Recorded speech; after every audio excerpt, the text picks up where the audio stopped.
जंगल में रह जयाम आदिवासी जंगल रखवाला रे।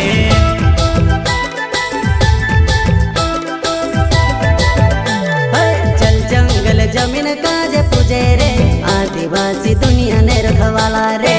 बाप देव खतरी काजे पूजे रे आदिवासी सबसे निराला रे।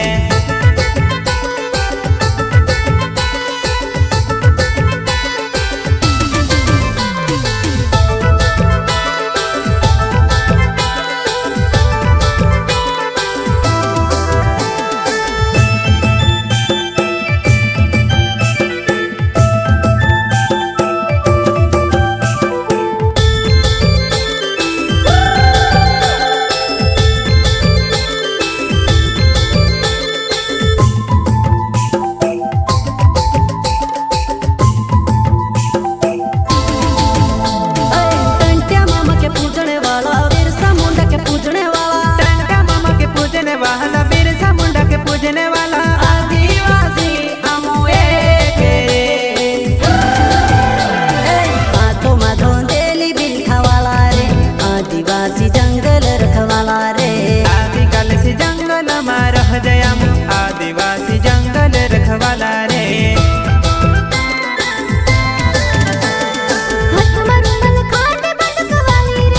आदिवासी चोरी में मटवाली रे।